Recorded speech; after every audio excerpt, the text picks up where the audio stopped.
Okay, about will be the third vlog number 3.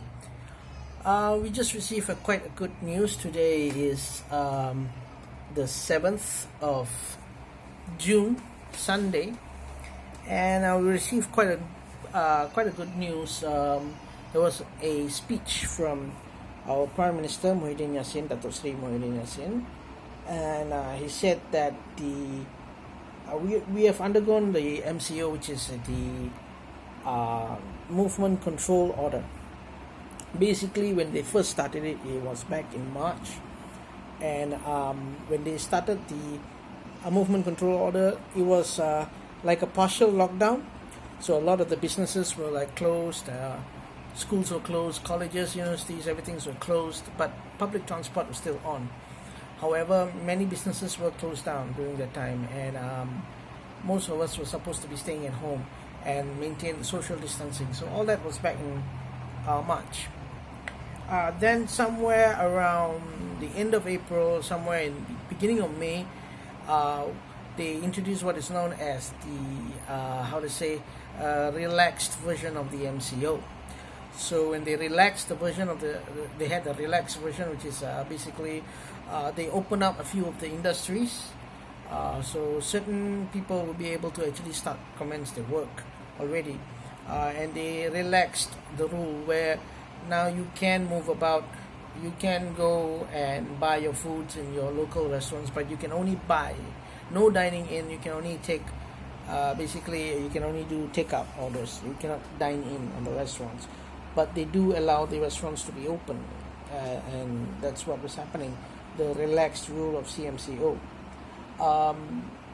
That is the CMCO is called its Conditional Movement Control Order.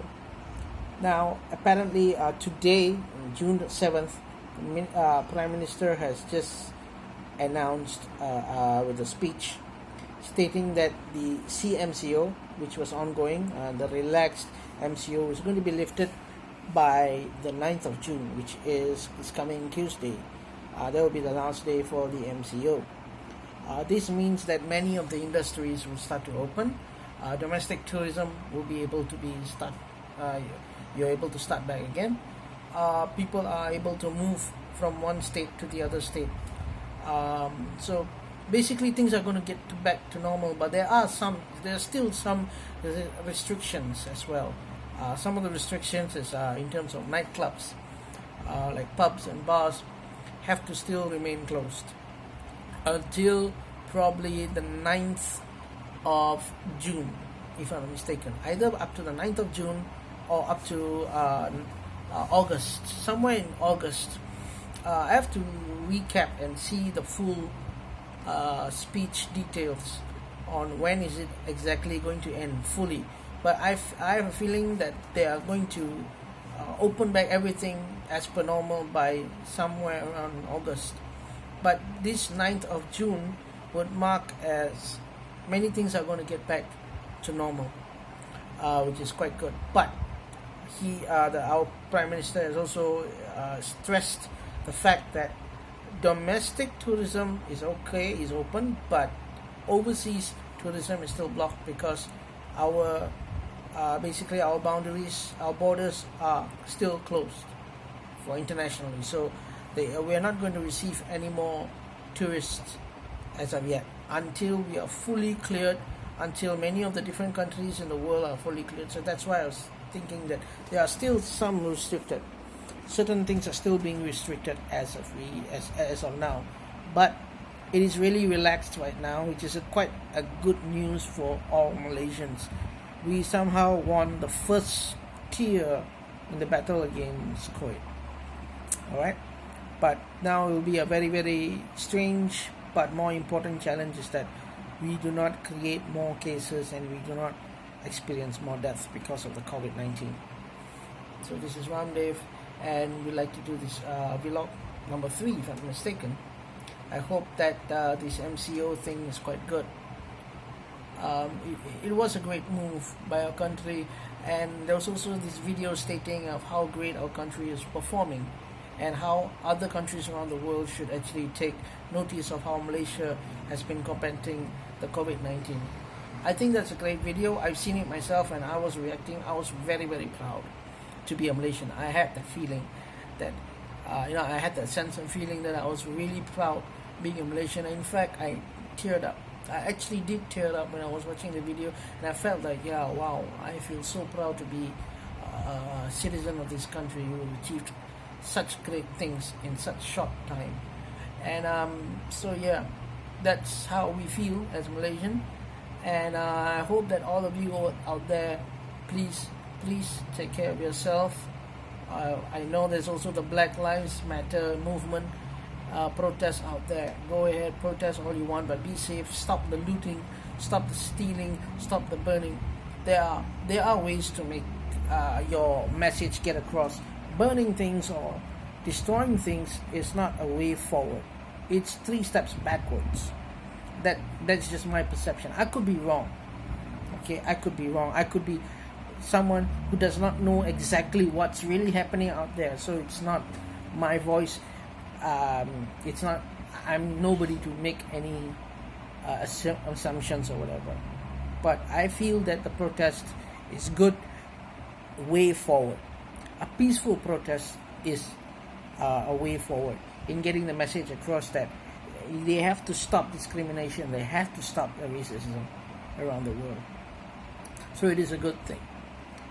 And unfortunately, one of our Malaysian models has also made an Instagram post which kind of like tarnished our reputation in Malaysia for a while.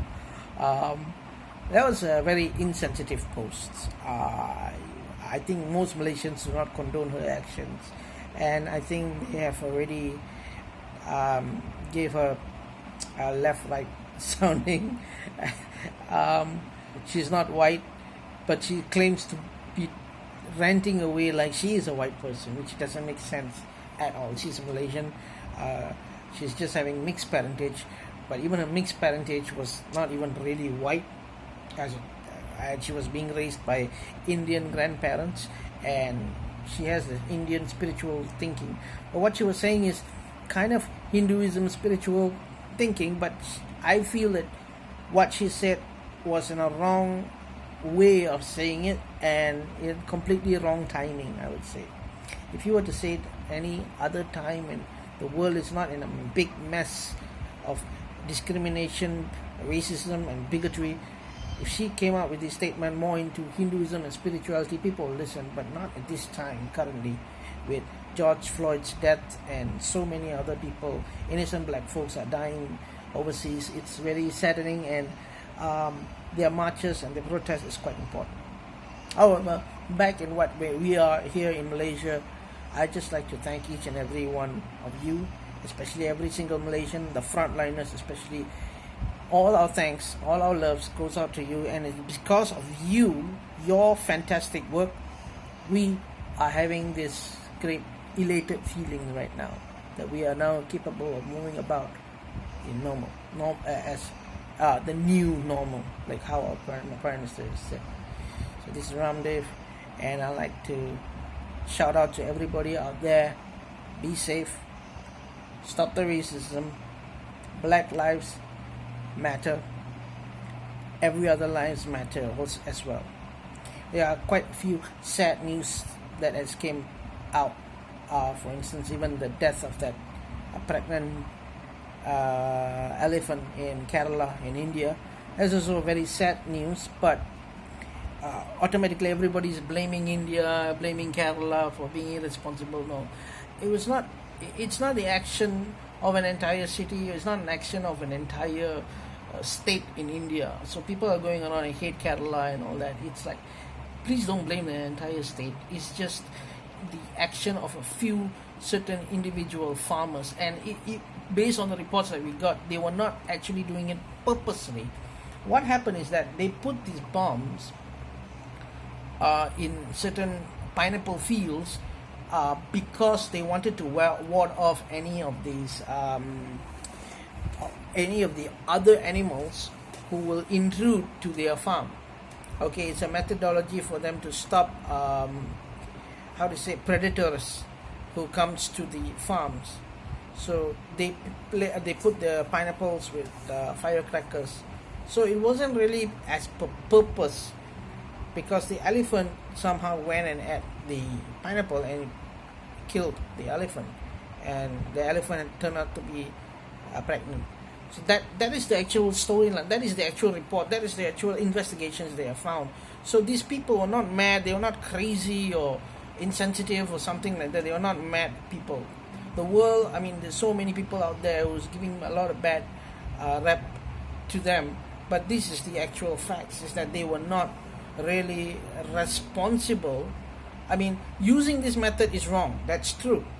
They should not use firecrackers. That's an old methodology, but these fellas are farmers. They are not so educated. But the main reason is they were not out there to kill the elephant. That is nowhere near what they were trying to achieve. What they were trying to achieve is to stop any other predators from coming in to their farm. And it was just unfortunate. It was just unfortunate that the elephant went into that farm and ate that pineapple and, got itself killed. So it's kind of sad turn of events. Okay, so I hope that people do not just simply go out there ranting away without knowing the facts and the actual things that was happening. Okay, so that's what's happening right now in the world currently. I hope that whatever you are in, be safe, and let's hold hands together and think of the bigger picture, that there is a greater enemy out there who's far more worse, and that enemy is called COVID-19. Let's not forget that there is this pandemic outbreak out there. Yes, you may want to think about your protests, your Black Lives Matter and all that, but I feel that COVID-19 is still there. Please be safe. Please wear your mask if you're going out. Sanitize your hands and follow the new norm. Thank you.